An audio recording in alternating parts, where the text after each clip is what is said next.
반가. 안녕하세요. 박용덕입니다. 공인중개사법 기출 하루 3문제 보객이 시작하겠습니다. 시작하기 전에 구독, 좋아요, 알람 설정 해주시면 감사하겠습니다.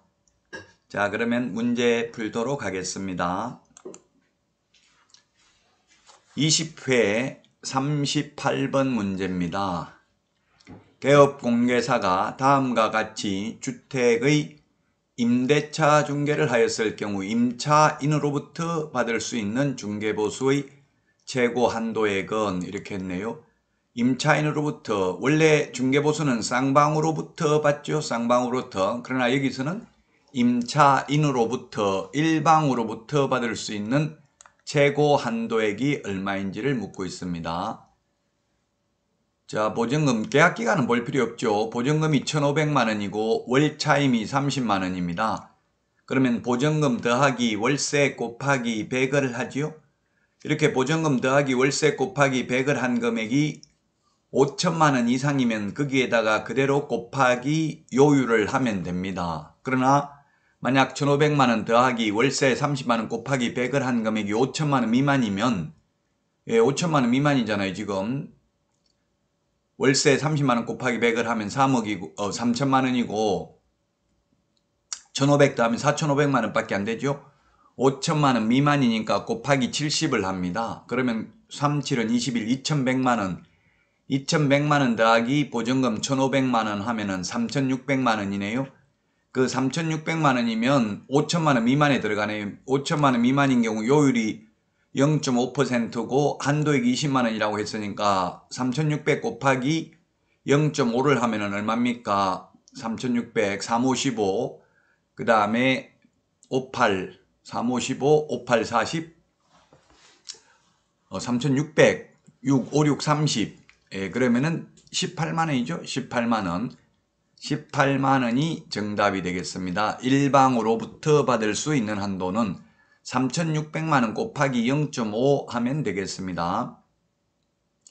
즉 보증금 더하기 월세 곱하기 100을 한 금액이 5천만원 미만인 경우에는 보증금 더하기 월세 곱하기 100을 하는 게 아니라 70을 한다는 점을 유념하셔야 되겠습니다. 따라서 1,500만원 더하기 30만원 곱하기 70 하면 3,600만원, 이 3,600만원에 0.5%를 곱하면 18만원이 정답이 되겠습니다. 다음 문제 보겠습니다. 주택을 임차하려는 의뢰인에게 주택임대차보호법에 관한 설명입니다. 주택임대차보호법에 관한 설명. 주택임대차보호법에 관한 설명으로 옳은 것이죠. 옳은 것. 자, 옳은 것인데 기억, 이행지체에 빠진 임대인의 보증금 반환 의무는 임차권 등기명령에 의하여 등기된 임차권의 말소 의무보다 먼저 이행되어야 한다. 선이행입니다. 동시행이 아니고 보증기간이, 계약기간이 끝났는데도 보증금을 돌려주지 아니한 경우에 임차권 등기명령을 할 수 있잖아요. 계약기간이 끝나도 돈을 돌려주지 않아서 명령에 의한 등기를 했는데 또 보증금 돌려달라고 하니까 등기 말소해주면 보증금 돌려줄게, 이렇게 동시행 항변권을 주장할 수는 없다는 이야기입니다.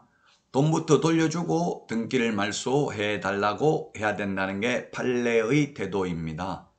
그 다음에 니은, 대항력을 유지하기 위한 요건으로서 주민등록은 임차인뿐만 아니라 그 자녀의 주민등록, 자녀나 배우자의 주민등록도 유효하다는 게 판례의 입장입니다.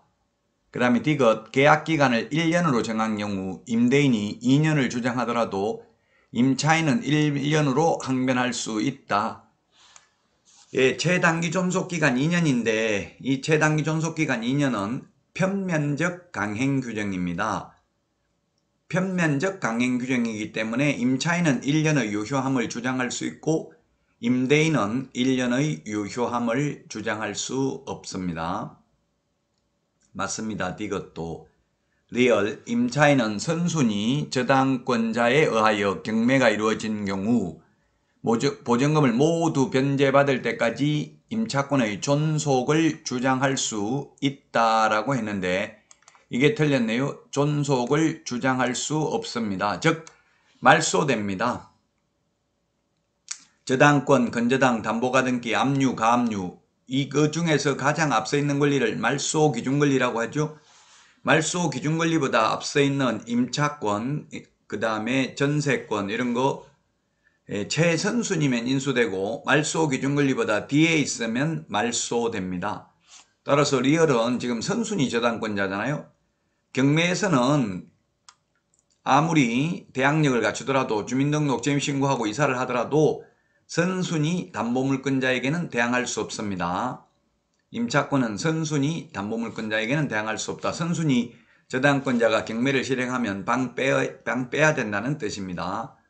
리얼이 틀렸고요. 미엄, 임차인이 상속권자 없이 사망한 경우 그 주택에서 가정 공동생활을 하던 사실상의 혼인관계에 있는 자는 임차인이 사망한 후 1개월 이내에 1개월이죠. 1개월 이내에 사망한 후에 1개월 이내에 임대인에게 반대 의사 표시를 하지 않는 한 임차인의 권리 의무를 승계한다. 반대 의사 표시는 뭐냐면 사실혼 관계에 있는 남편이 사망했는데 부인이 도저히 여기는 무서워서 못 살겠습니다. 방 빼야 되겠습니다. 한 달 안에 이야기하면 돈 내줘야 된다는 이야기입니다. 그렇지 않는 한 임차인의 권리 의무는 승계됩니다.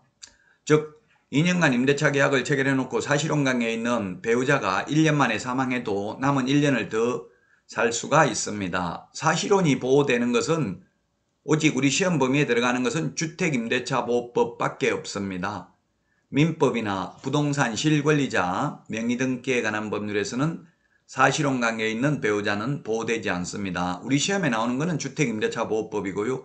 상가건물임대차보호법에서도 사실혼 보호되지 않습니다. 우리 시험과는 상관없지만 각종 연기금, 국민연금이나 공무원연금이나 사립학교, 교직원연금 이런 것들은 사실혼 배우자도 군인연금 이런 거는 사실혼 배우자도 물론 보호받기는 합니다. 자, 그래서 옳은 것은 4개네요. 리얼만 틀렸습니다.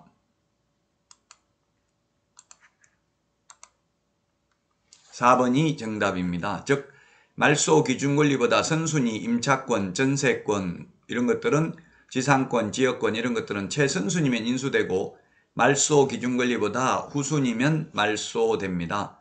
무조건 인수되는 권리가 뭐가 있었습니까? 유치권, 분묘기지권, 법정지상권은 무조건 인수되고요. 단 유치권은 경매 신청 기입 등기 전까지 점유는 하고 있어야 되죠. 무조건 말소되는 것은 저당권, 건저당, 담보가등기, 압류, 가압류는 무조건 순위와 상관없이 말소됩니다. 다음 문제 보겠습니다. 20회 40번 문제입니다. 자, 농지입니다. 농지. 농지법이 공법 시험에 반드시 출제가 되죠. 농지법이 2문제 출제됩니다. 자, 농지법에 대한 설명으로 틀린 것입니다. 1번 상속으로 농지를 취득한 농지로서 농업 경영을 하지 아니한 자는 그 상속 농지 중에서 10,000제곱미터까지만 소유할 수 있다. 원래 농지 소유상은 옛날에 진흥지역 외의 농지 50,000제곱미터를 초과할 수 없다는 규정이 있었는데 삭제됐습니다. 우리 헌법에 보면 농지는 국가는 경자유전의 원칙을 준수하도록 노력하여야 한다 이렇게 되어 있습니다. 경자유전의 원칙이 뭡니까? 농사 지을 사람만 농지를 소유해야 된다는 원칙이죠. 근데 사실상 지금 농지법이 예외를 너무 많이 두고 있습니다. 농사 짓지 않으면서도 사실상 얼마든지 농지를 소유할 수 있습니다. 그러다 보니까 지금 농지 투기나 투자 이런 것 때문에 사회적 문제가 된 건들이 있었죠. 농지법의 예외를 너무나 많이 두고 있습니다. 이렇게 농지법에 예외를 두고 있는 이유는 사실 농업인들을 보호하기 위한 제도이죠. 농업인들이 비싼 가격으로 논을 팔 수 있도록 사실은 농사 짓지 않는 사람도 소유할 수 있습니다. 옛날에는 통작거리 20km가 있었습니다. 20km 이내에 주민등록이 되어야만 농지를 취득할 수 있었습니다. 그러나 지금은 통작거리 제한도 없죠. 물론 토지거래 허가구역 안에서는 30km 이내에 거주해야 됩니다만은 그 외의 지역에서는 통작거리 제한도 없이 무한대로 소유할 수 있습니다. 비농업인이 상속받는 경우 만제곱미터까지 소유할 수 있고요. 그 다음에 2번 임대차 계약은 서명계약을 원칙으로 합니다. 그 다음에 3번 농지 소유자는 3개월 이상 국외여행 중인 경우 위탁 경영할 수 있습니다. 위탁 경영할 수 있는 게 3개월 이상 국외여행 중인 경우, 그 다음에 3개월 이상 병원에 입원하는 경우, 우리 암기 프린트 43번에 10번, 11번에 있습니다. 그리고 또 작년에 추가된 게 뭐냐면 임신 중이거나 분만 후 6개월 미만인 경우에도 위탁 경영할 수 있다는 말이 작년에 신설됐습니다. 자, 그 다음에 4번 5년 이상 농업 경영을 한 후 이농한 자는 이농 당시 소유 농지 중에서 총 10,000제곱미터까지만 소유할 수 있다 했는데 이게 틀렸네요. 5년이 아니고 8년이죠. 8년. 5년이 아니라 8년 이상 제촌작용하다 이농하는 경우 10,000제곱미터까지 소유할 수 있고요. 5년은 60세 이상으로서 5년 이상 농사를 짓던 사람은 이제 옛날에는 더 이상 농사를 짓지 않는 경우에만 임대차 사용대차가 가능했는데 지금은 농사를 지으면서도 60세 이상 5년 이상 농사 짓던 분들은 임대할 수 있습니다. 자기가 농사 지으면서도 그 자기가 소지하는 시군이나 또는 연접하고 있는 시군에 있는 농지도 임대, 사용대하게 할 수 있습니다. 60세 이상으로서 5년 이상 농사 짓던 분들은 4번은 5년이 아니고 8년 이상 제촌작용하다 이농하는 경우에 10,000제곱미터까지 소유할 수 있습니다. 5번 주말 체험용 농을 하려는 자는 총 1,000제곱미터 미만, 1,000제곱미터 이하가 아니라 미만이죠.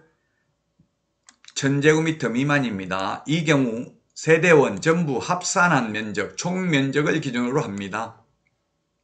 만약에 부부가 세대원이라면 세대원 합산 1,000제곱미터 미만. 우리 시험에 공인중개사법에 가장 많이 나온 게 5번 지문입니다. 주말 체험용 농.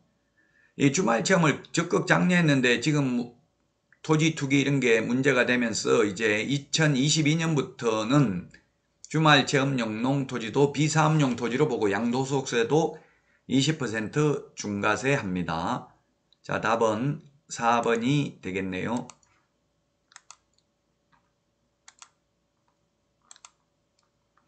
(8년) 이상 제촌작용하다 이농한 경우 10,000제곱미터까지만 소유할 수 있습니다.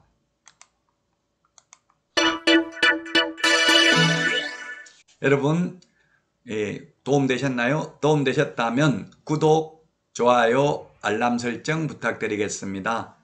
여러분 오늘도 행복한 하루 되십시오. 다음 시간에 다시 찾아뵙겠습니다. 안녕히 계십시오. 안녕.